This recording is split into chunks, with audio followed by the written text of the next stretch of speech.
l'école est finie, votre enfant est heureux, mais vous, vous avez une idée derrière la tête et je suis pas sûre qu'il soit tout à fait d'accord. Donc, reprenons, l'école est finie, votre enfant est en vacances. Son travail, c'est d'être écolier. Il part tous les matins au travail avec son petit cartable. Il a eu une année rude, qu'il ait été en difficulté ou non, son année a été fatigante, il a besoin de repos. Vous n'aimez pas que votre travail déborde sur vos jours de repos, eh bien, pour lui, c'est pareil. Hein. Donc les vacances, c'est fini de rester assis pendant 2 heures à attendre la récréation parce qu'on est fatigué, surtout ces 2 derniers mois dans des classes surchauffées, à écouter une leçon, à subir le ronron des tableaux numériques, votre enfant est fatigué. Fini les exercices, les devoirs, les évaluations, les cahiers à signer, qui sont quand même un calvaire pour les enfants, surtout quand ils ont des mauvaises notes. Hein. D'ailleurs, vous voyez qu'ils cherchent tout le temps à vous le cacher. Et vous avez une autre idée en tête. Hein. Des fois c'est papa, des fois c'est maman, et pire pour lui, c'est quand les deux sont ensemble en même temps. Donc ils ont décidé, vous avez décidé, oui, effectivement, votre enfant va oublier des choses pendant les vacances, mais c'est normal, puisque on ne mémorise que par la répétition. Faisons-le travailler, oui, pourquoi pas, mais comment? Quant à prendre de l'avance sur les notions de l'année qu'il va faire, s'il est en CM1, ne lui faites surtout pas faire du CM2. Pourquoi? Parce que j'ai vécu ça avec une petite fille que je suivais en soutien scolaire. Donc elle était en CM1 et les parents la faisaient travailler sur des cahiers de vacances durant l'année scolaire. De CM1, ils la faisaient travailler sur des cahiers de vacances de CM2. Si bien que je me suis retrouvée avec un gros problème, puisque l'enfant faisait ses cahiers de vacances CM2 au kilomètre. Hein, quand elle avait un moment de repos, ses parents lui donnaient le cahier de vacances et elle faisait les pages les unes après les autres. Euh, j'ai vérifié ce cahier de vacances, elle avait, par exemple, rien compris à la notion de complément du nom, qu'elle n'avait déjà pas abordé en CM1, et là je me suis retrouvée un peu coincée. Comment lui expliquer la notion de complément du nom, alors que sa maîtresse ne lui avait pas expliqué, et que je ne savais pas comment elle allait aborder cette notion. De même en mathématiques, technique opératoire de l'addition et de la soustraction, nombre décimaux, nombre entier. Elle avait aligné les nombres décimaux comme les nombres entiers, puisqu'elle n'avait pas compris la notion de virgule. Donc il est très difficile de revenir sur des erreurs qui se sont enquistées et qui vont persister quand elle va devoir apprendre ses apprentissages dans l'année des apprentissages en question. Et là, en fait, vous transformerez encore plus vos vacances en bataille rangée. Donc, comment éviter? Alors, question, on reprend. Faut-il faire travailler les enfants pendant les vacances? Eh bien, ma première réponse est non. Non, surtout si vous comptez reprendre ses cahiers, ses évaluations, pour lui faire refaire les exercices qu'il n'a pas réussi en général. Hein. Vos explications ne sont pas celles des enseignants et vous risquez de l'embrouiller. En plus, personne n'aime remettre le nez dans ses erreurs. Vous allez lui renvoyer une image négative de lui-même, surtout si son année a été douloureuse. Votre enfant, il a besoin de repos, il a besoin de retrouver un environnement serein pour rebondir. Alors ne lui infligez pas cette punition, ça sera contre-productif et vos vacances vont tourner au cauchemar pour vous ou alors pour les grands-parents si vous avez confié cette tâche aux grands-parents. Par contre, euh, il y a une méthode, hein, vous vous servez de ces centres d'intérêt pour éveiller sa curiosité, pour lui faire comprendre les interactions entre ce qu'il a appris à l'école et la vie de tous les jours. Et à ce moment-là, eh bien, vous allez lui redonner de l'allant et de l'intérêt pour l'école, puisqu'il va dire ah ben tiens, ça je l'ai appris à l'école, et il va aller plus loin dans ses connaissances. Ça se fait en visitant des musées, en étant dans la campagne, en effeuillant des marguerites et en faisant plein d'autres choses qui ne sont pas proprement scolaires, parce que vous avez des enfants qui n'ont pas besoin de ça. Alors je vous rappelle qu'être parent, c'est se transformer en magicien, en super-héros, mais tout ça, ben, vous avez aussi besoin de longues pauses canapé pour pouvoir vous aussi vous ressourcer. Alors, petit conseil, que devront apprendre vos enfants s'ils sont en CP? Eh bien, en CP, ils ont eu une grosse année. L'apprentissage de la lecture, c'est extrêmement épuisant. Apprendre à écrire de façon déliée et lisible, c'est extrêmement épuisant. Ce que vous devez surveiller, c'est qu'ils ne perdent pas la fluidité en lecture. Pour ça, ben, vous lui faites lire la liste des courses, les affiches, le menu du restaurant, le nom des rues. D'abord, il lira à partir de différentes calligraphies, de différents supports. Il devra, pour s'adapter à cette lecture sur des différents supports, lever la tête, baisser la tête, avoir des mouvements au niveau des yeux. Et ça, c'est très important pour la lecture. Bon. Au niveau de la compréhension et de la mémorisation des textes, eh bien, vous avez à lui poser des questions faussement naïves sur l'histoire du soir ou sur l'histoire qu'il est en train de lire. Hein. Vous faites semblant d'avoir oublié le nom, où se situe l'action, même vous oubliez des actions. Si c'est une histoire qu'il connaît, qu'il aime bien que vous lui disiez, vous faites semblant de sauter une ou deux pages et vous verrez que là, il vous rectifiera rapidement. Alors en mathématiques, eh bien, pour les petits achats, vous allez oublier la carte bleue, vous lui donnez des espèces, des pièces, peut-être pas les pièces de 2 ou de 1 centime, ça vous verrez comment il est à l'aise sur ce point de vue-là, des billets de 5, 10 euros, si ça ne le dérange pas, mais n'allez pas au-delà, et vous lui faites payer les petits achats.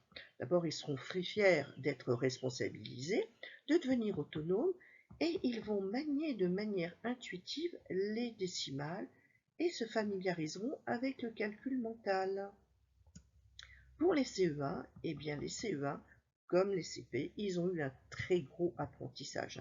Cette année, ça a été l'introduction de la grammaire, de la conjugaison, du vocabulaire, de l'orthographe, et il faudra maintenir en mémoire tout cela pour la rentrée en CE2.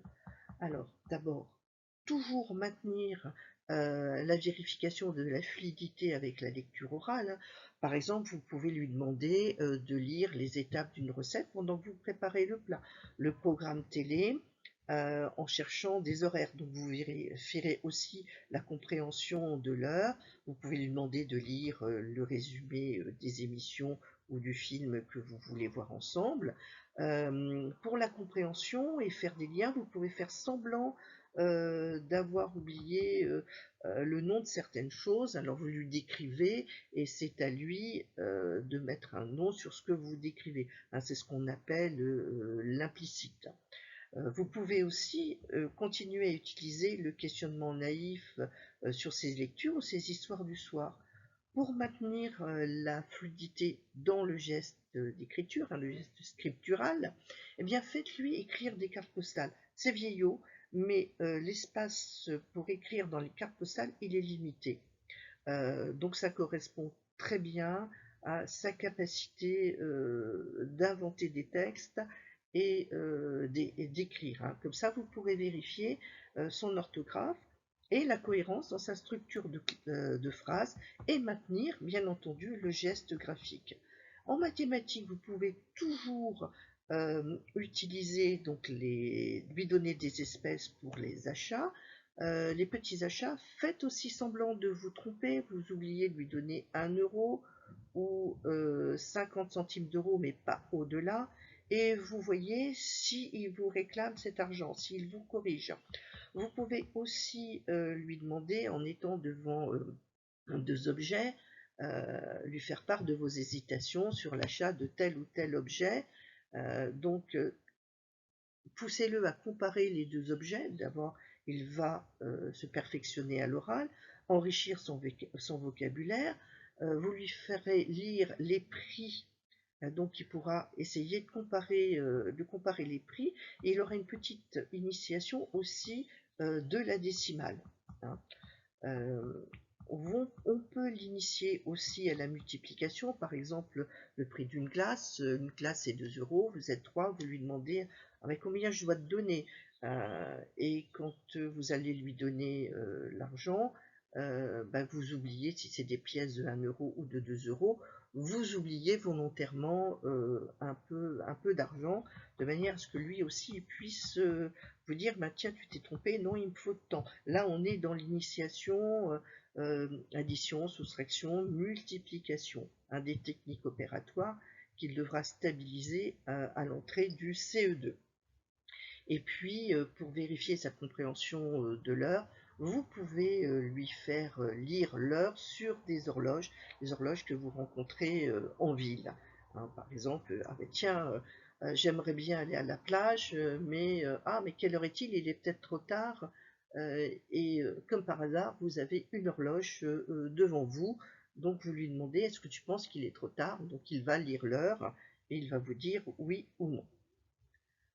En ce qui concerne les CE2, donc c'est la dernière classe du cycle 2, et là on va aborder des notions en fin de CE2 pour aller début de cycle 3, hein. Donc vous pouvez complexifier tout ce que je vous ai dit pour le CE1.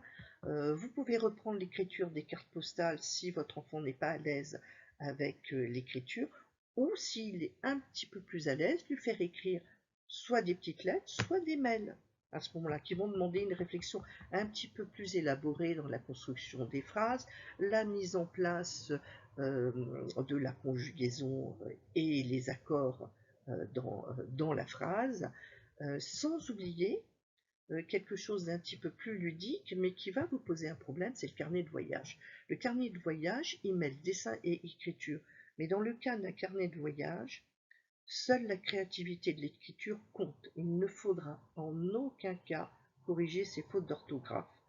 Euh, donc, c'est un apprentissage, puisqu'il va mettre en place lui-même euh, sa créativité, son imagination, mais vous allez devoir vous réfréner sur la correction de l'orthographe, puisque dans ce cas-là, l'orthographe n'a pas d'importance. On est sur une autre compétence. Pour les mathématiques, bien, toujours reprendre l'idée des achats, la lecture des prix en magasin, dans les restaurants, par exemple, combien d'argent mettre dans un parc-mètre en fonction de l'heure. Comme ça, il pourra faire les conversions, combien c'est 1 heure et demie, 90 minutes, combien c'est 1 heure 30 minutes. À partir d'une heure, c'est à rajouter ou à enlever. La multiplication, eh bien, elle peut s'aborder en faisant des recettes de cuisine. Vous prenez une recette pour 4 personnes, on est 6, on est 8. Qu'est-ce qu'il faut changer au niveau des ingrédients? Donc là, on a une initiation de la proportionnalité. Aussi, dans les repas, vous pouvez prendre une baguette de pain, la couper en nombre de rondelles et demander de distribuer le même nombre de rondelles à chacun. Diviser un fromage, diviser en nombre de parts égales à un plat. Donc ça, on rentre dans l'initiation de la fraction et de la division. Alors, pour les cycles 3, eh bien, si vous le souhaitez, là, on peut vraiment investir dans des cahiers de vacances. Peut-être commencer en CE2, mais c'est peut-être un petit peu moins évident. Là, le cycle 3, les enfants ont l'habitude d'être un petit peu plus posés, et vous pouvez essayer donc le cahier de vacances. Alors, le cahier de vacances, eh bien, je vais vous faire part de deux cahiers de vacances que j'aime beaucoup. Donc, CM1, CM2, on rentre vraiment dans la pratique de l'écrit quotidienne, hein, puisque ce sont les deux premières classes du cycle 3, la dernière classe étant la 6e. Alors, personnellement, je n'aime pas les cahiers de vacances tout en un, parce qu'il n'est pas nécessaire de toujours tout réviser, et vous avez dans ces cahiers de vacances beaucoup d'activités jeux, d'activités récréatives, et votre enfant aura tendance, comme tout le monde, à aller vers les activités récréatives plutôt que vers des activités qui sont un petit peu plus classiques. Alors moi j'estime que ça ne favorise pas la concentration. Hein. Euh, pour cela, vous pouvez acheter directement un cahier d'activité jeu qui sera un cahier récompense, dans le sens où quand votre enfant aura fini son travail, même s'il ne correspond pas à vos attentes, hein, puisque tout travail mérite récompense ou salaire, eh bien, vous pourrez lui donner ce cahier d'activité. Alors, ce que je vous montre là, c'est les cahiers du jour, cahiers du soir chez Magnard. Dans le primaire, vous en avez en mathématiques, en français. Ils commencent à en faire dans d'autres matières, mais vous les avez pour chaque matière à partir du secondaire, voire du lycée. Donc, il se présente ainsi, et vous avez au début du cahier un sommaire, et en général, il y a une trentaine d'apprentissages, c'est en gros une page par jour.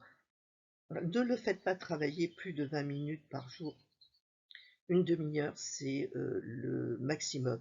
Donc, il va falloir alterner entre le français et les mathématiques, et aussi choisir les notions où il est en difficulté. Donc, je vous montre comment.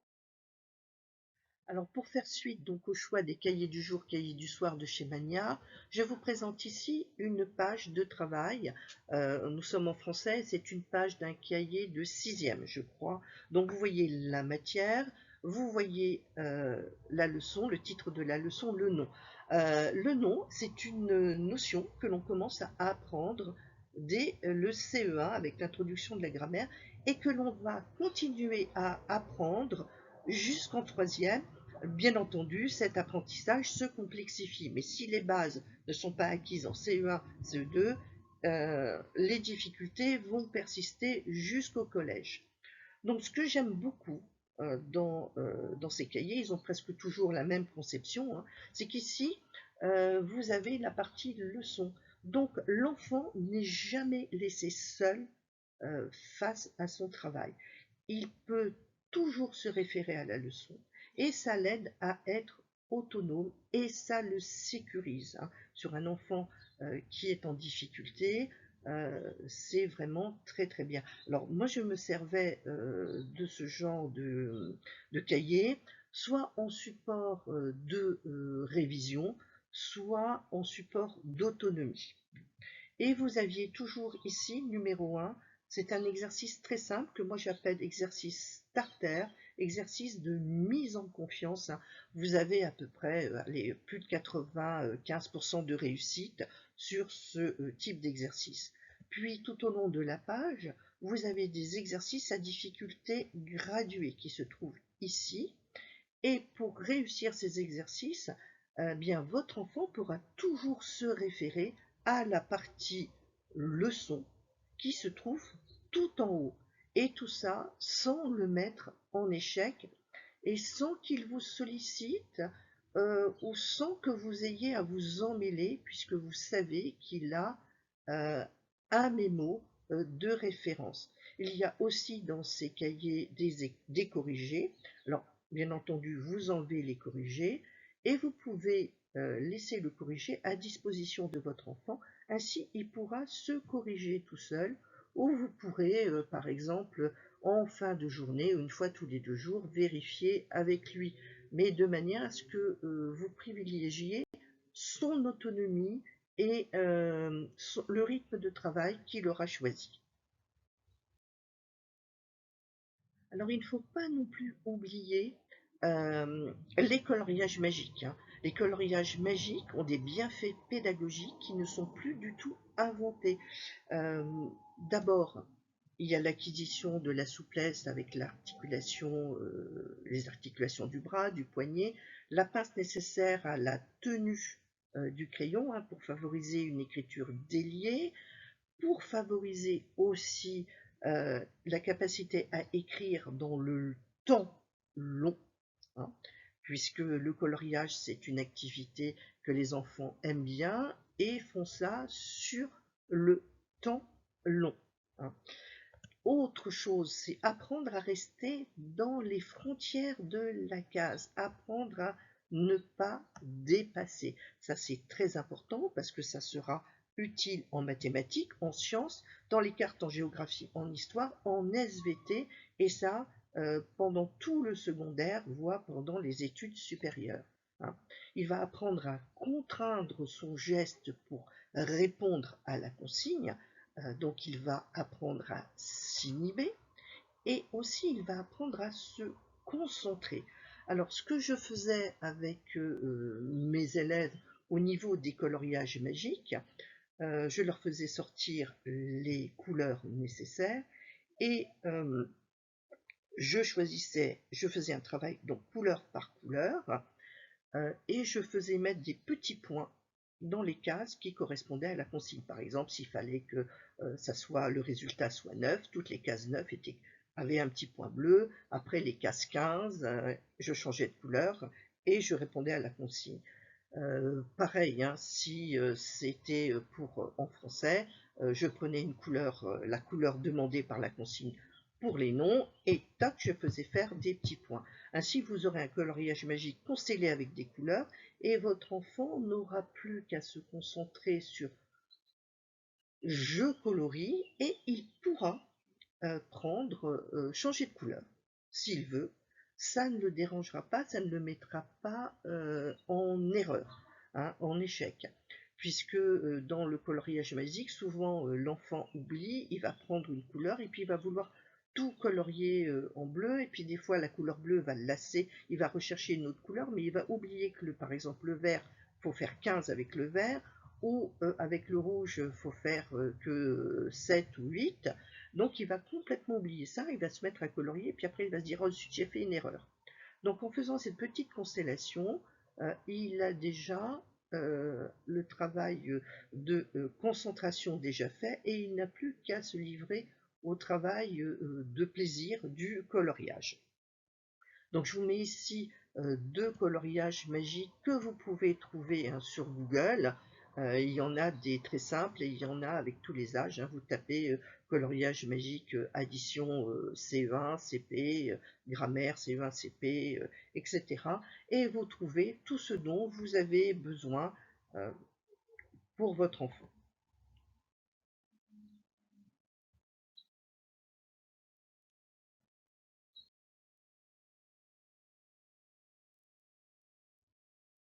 Alors, nous arrivons à la fin de cette capsule.